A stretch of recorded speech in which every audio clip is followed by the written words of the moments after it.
Hello everybody, welcome back to another video. जैसा कि आप लोग जानते हैं कि मैं बड़ी इंटरेस्टिंग आजकल वीडियोस लेके आ रहा हूँ आप लोगों के लिए। जॉब से रिलेटेड भी बहुत अच्छी अच्छी वीडियोस आ रही हैं इस चैनल पे। और अभी जो रिसेंट ये पेंडेमिक कोविड-19 की वजह से जो फ्लाइट्स बंद हुई हुई हैं, अब मैं उसकी एक सीरीज कर रहा हूँ। उसमें लेटेस्ट जो भी अपडेट्स होंगी वो मैं आप लोगों के लिए लेके आऊँगा। तो भाई अभी तक जिस जिस बंदे ने जो जो देख रहा है वीडियो, अगर आपने चैनल सब्सक्राइब नहीं किया तो सबसे पहले वो जाके करें, उसके बाद हम डिस्कस करते हैं। अच्छा जी, टॉपिक है आज का जो कि हर बंदे के दिमाग में है, क्योंकि फ़्लाइट्स बंद हुई हुई हैं। हर बंदा परेशान है। India, Pakistan, Bangladesh, Nigeria, south Africa, ये सारी फ़्लाइट्स बंद हुई हुई हैं। यूएई इन इन कंट्रीज से लोगों को एक्सेप्ट नहीं करा। फ़िलहाल टेम्परेरी बैन है। हम लोग इस वीडियो में डिस्कस करेंगे रीजंस, पॉसिबल रीजंस क्या हो सकते हैं, क्यों ये फ्लाइट्स बंद हैं और कब तक खुलेंगी, क्या है मामला। Let's hope and let's discuss this thing. सबसे पहले तो मैं ये अपना एक मेरा ये तज्जिया होगा, मेरा एनालिसिस होगा। मैं अपने दिमाग से जो भी मेरे दिमाग में चीज़ें आ रही हैं वो मैं आपके सामने रखूंगा। आपके दिलों में, आपके दिमागों में जो जो चीज़ें हैं आप वो मेरे साथ शेयर करें। कमेंट्स में मुझे गाइड करें, मुझे बताएं, इनलाइटन करें कि जी ये वजूहात भी हो सकती हैं। सबसे पहली जो वजह मेरे नज़दीक जो कि मैं समझ सकता हूँ वो ये है कि देखिए, डिफरेंट तरह के वेरिएंट निकल आए हैं। ये कोरोना वायरस अब एक वेरिएंट नहीं रहा, हर कंट्री में अलग वेरिएंट आ रहा है। इंडिया में अलग वेरिएंट आ रहा है, साउथ अफ्रीका का अलग वेरिएंट है, और यूके में एक नया वेरिएंट निकल आया था अभी।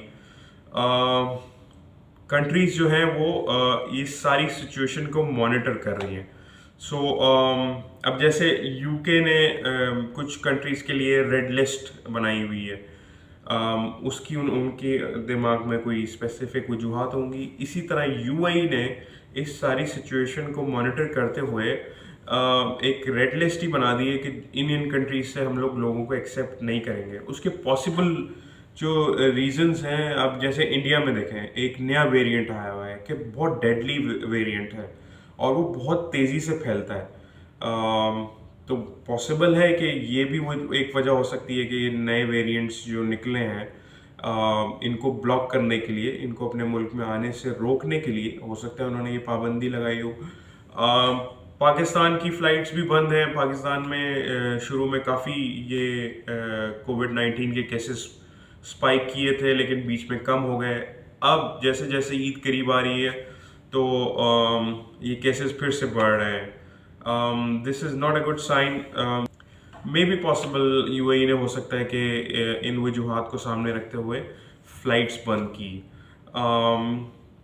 एक तो ये वजह है मेरे सहन में जो आती है। तो यूएई ने भी अपने जो सिटीजन्स हैं, जो रेजिडेंट्स हैं, उनको प्रोटेक्ट करने के लिए ये कुछ मुश्किल स्टेप्स लिए हैं। कुछ कंट्रीज पे ये टेम्परेरी बैन किया है कि जी वहाँ से लोग नहीं आ सकते। But I am very much hopeful कि इन द नियर फ्यूचर ये चीज़ रिजॉल्व हो जाएगी और everything will come back to normal. एक तो मैंने आपको ये बता दिया जो मेरे जहन में आता है। सेकेंडली, एक एक और पॉसिबिलिटी है ये कि ईद गैदरिंग्स, ईद आने वाली है और ईद पे ईद गैदरिंग्स बहुत सारी होती हैं। हर बंदा ही कहीं ना कहीं जा रहा होता है, तो सोशल गैदरिंग्स बहुत होती हैं। यहाँ से लोग अपने अपनी कंट्रीज़ में जाते हैं, वहाँ से इधर आते हैं ईद करने के लिए। सो इस पेंडेमिक के उसमें हो सकता है कि इन्होंने ये सोचा हो कि इस चीज़ को ब्लॉक करना चाहिए, अभी परमिशन नहीं देनी चाहिए, थोड़ा सा और वेट करना चाहिए ताकि ये ईद गुजर जाए, उसके बाद फ़्लाइट्स को नॉर्मलाइज किया जाए। एंड ऑफ दिस मंथ की डेट सुनने में आ रही है, तो एक तो ये रीज़न हो सकता है। देखिए, ईद पे वाकई बहुत ज़्यादा रश होता है। ईद पे लोग, एयरपोर्ट्स पे बहुत ट्रैफिक होता है और बहुत ज़्यादा लोग ट्रैवल करते हैं। सो अगर हम इनको खोल देते, फ़्लाइट्स खोल देते, तो अगर ये फ़्लाइट्स खोल दी जाती तो वहाँ से इन्फ्लक्स होता लोगों का इधर, और फिर वायरस के फैलने के बहुत ज़्यादा चांसेस थे। और फिर जब लोग वहाँ से इधर आते और इधर से फिर सोशल गैदरिंग्स अटेंड करते, तो वो आप सोच सकते हैं कि क्या मामलात हो सकते थे वायरस के फैलने के। तीसरा जो रीज़न मेरे जहन में जो आ रहा है वो ये है कि यहाँ की यूएई की मैक्सिमम जो पॉपुलेशन है उसको वैक्सीनेट किया जाए पहले, तब जाके उसके बाद फ़्लाइट्स ओपन की जाए, और फिर वहाँ से अगर लोग आते भी हैं और अगर इन्फेक्टेड केसेस भी आते हैं तो उसका जो फैलने का जो रेशो है वो इतना ज़्यादा नहीं होगा, क्योंकि ज़्यादा से ज़्यादा लोग वैक्सीनेटेड होंगे तो उस वायरस को हम कंट्रोल कर सकते हैं इस तरह। सो ये दो तीन चीज़ें थी मेरे जहन में जो मैंने बोला आपके साथ शेयर करूं। आप लोगों के जहन में अगर कोई रीजंस हैं, कोई आपके जहन में इस तरह की कोई बात है, अगर आप मुझसे शेयर करना चाहते हैं तो प्लीज़ कमेंट्स कीजिए और मुझे बताइए कि भाई ये रीजंस भी हैं जिसकी वजह से ये फ़्लाइट्स बंद की गई हैं। So thank you very much and keep watching my videos and subscribe to my channel. Thank you.